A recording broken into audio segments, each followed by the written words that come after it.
जय श्री राम। राम सप्रेम कहो मुनि पाही, नाथ कही हम केहि मग जाही। मुनि मन भी हंसी राम सन कहाई, सुगम सकल मग तुम कहूँ आहई। भारद्वाज जी से भगवान राम बोलते हैं, हे मुनि हम किस मार्ग से आगे बढ़ें, बताइए हम किस मार्ग से आगे जाएं। मुनि मन में हंसकर श्री राम जी से कहते हैं कि आपके लिए सभी मार्ग सुगम है। हे भगवान आप किधर से भी जाइए सभी मार्ग सुगम है, आपके लिए हम क्या मार्ग बताएं, ऐसा भारद्वाज जी कह रहे हैं। साथ लागी मुनि शिष्य बुलाए, सुनि मन मुदित 50 आए। सबनि राम पर प्रेम अपारा, सकल कहाई मगु दीख हमारा। फिर उनके साथ के लिए मुनि ने शिष्यों को बुलाया। साथ जाने की बात सुनते ही चित्त में हर्षित होकर कोई 50 शिष्य आ गए। सभी का श्री राम जी पर अपार प्रेम है। सभी कहते हैं कि मार्ग हमारा देखा हुआ है। मुनि ने बुलाया तो 50 शिष्य आ गए। बोले चलिए हम जो सब लालाई थे कि भगवान का मार्गदर्शन हम करेंगे, हम बताएं किस मार्ग से चलना है। बहुत खुश हुए। मुनि बटुचारी संग तब दीन है, जिन बहु जन्म सुकृत सब कीन है।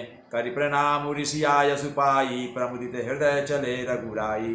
तब मुनि ने चुन करके उसमें से 50 में से 4 ब्रह्मचारियों को साथ कर दिया, जिन्होंने बहुत जन्मों तक सब प्रकार के सुकृत अर्थात पुण्य कार्य किए थे। श्री रघुनाथ जी ने प्रणाम कर और ऋषि की आज्ञा पाकर हृदय में बड़े ही आनंदित होकर चले। ग्राम निकट जब निकसहि जाई, देखहि दरसु नारी नर धाई। मोहि सनाथ जन्म फल पाई, फिरहि दुखित मनु संग पठाई। जब वे किसी गांव के पास होकर निकलते हैं तब स्त्री पुरुष दौड़कर उनके रूप को देखने लगते हैं। जन्म का फल पाकर वे सदा के अनाथ सनाथ हो जाते हैं और मन को नाथ के साथ भेजकर शरीर के साथ न रहने के कारण दुखी होकर लौट आते हैं। अर्थात मार्ग में जो मिलते थे सब भगवान को देखकर सोचते अब हम सनाथ हो गए, भगवान हमारे साथ हैं, लेकिन मन से दुखी हो जाते थे। मन से तो उनके साथ थे, लगे रहते, लगा हो गया, लेकिन फिर कुछ दूर जाकर वापस लौट आते थे। विदा किए बटु विनय करी, फिरे पाई मन काम। उतरी नहाए जमुन जल जो शरीर सम श्याम। उसके पश्चात श्री राम जी ने विनती करके 4 ब्रह्मचारियों को विदा किया। वे मनचाही वस्तु, मनचाही वस्तु अर्थात भगवान के पास क्या है, अनन्य भक्ति देने के अलावा और क्या है। मनचाही वस्तु अर्थात अनन्य भक्ति देकर उनको लौटा दिया।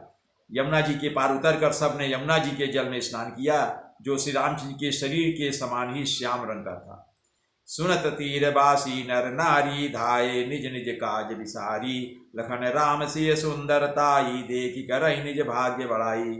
यमुना जी के किनारे रहने वाले स्त्री पुरुष यह सुनकर कि निषाद के साथ 2 परम सुंदर सुकुमार नवयुवक और एक परम सुंदरी स्त्री आ रही है, सब अपना काम छोड़ करके भूल कर दौड़े, अपना काम भूल गए और दौड़ने लगे। और लक्ष्मण जी श्री रामचंद्र जी और सीता जी का सौंदर्य देखकर अपने भाग्य की बड़ाई करने लगे।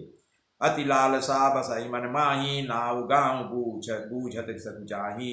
जे तिन महु भय बिरिद सयाने, तिन करि जुगुति राम पहचाने। उनके मन में परिचय जानने की बहुत सी लालसाएं भरी थी, पर वे नाम गांव पूछने में सकुचाते थे, संकोच होता था। उन लोगों में जो वयोवृद्ध और चतुर थे उन्होंने युक्ति से श्री रामचंद्र को पहचान लिया। जो गांववासी मिलने आए तो सब उसका नाम, भगवान का नाम पूछने में उनको संकोच लगता था, लेकिन जो वयोवृद्ध थे, जो अनुभवी थे, जिनको कुछ समझ थी, उनके तेज के रूप को समझकर वो जान लिए कि कोई ये अलौकिक पुरुष ही है।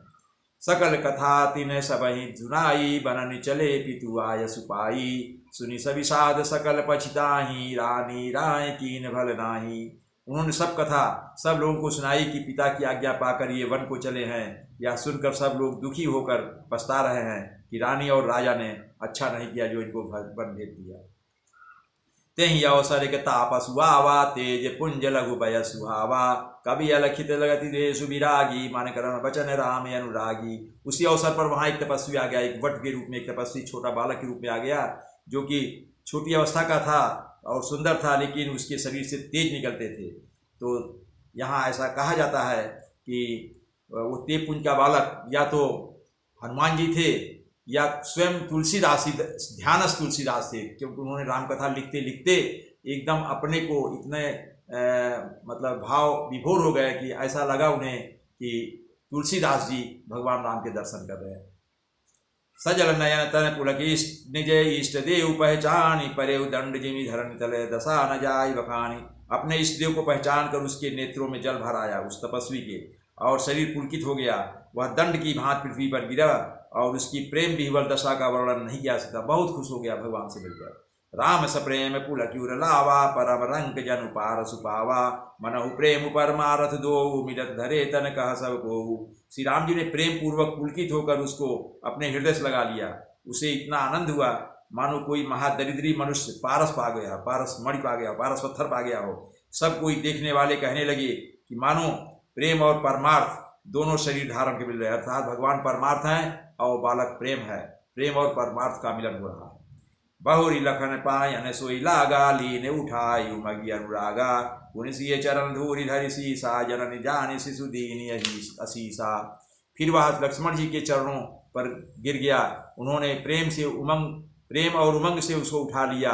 फिर उसने सीता जी की चरण धूल को अपने सिर पर धारण किया। माता सीता जी ने उसको अपना छोटा बच्चा जानकर आशीर्वाद दिया। वो तपस्वी धन्य हो गया। कीन्ह निषाद दंडवत ते ही, मिले मुदित लखी राम सने ही, पियत नयन पुट रूप पीयूषा, मुदित सुहासनु पाई जिमि भूखा। फिर निषाद राज ने उसको दंडवत किया। निषाद राज को भी समझ में आया कोई तो ये तपस्वी बहुत ही अलौकिक बालक है ये। श्री रामचंद्र जी का प्रेमी जानकर वह उस निषाद के से भी आनंदित होकर मिला।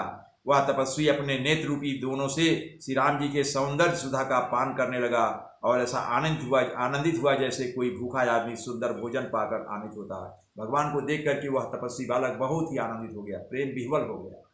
ते पितु मातु कहाऊ सखी कैसे, जिन पठिए बन बालक ऐसे, राम लखन सिय रूप निहारी, होई सने विकल नर नारी।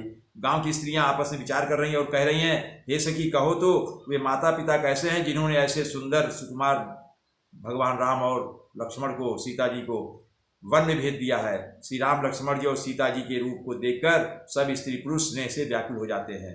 तब रघुबीर अनेक विधि सकई, सिखा मनुदीन, राम रजाय शीस धरी, भवन गमनु से कीन।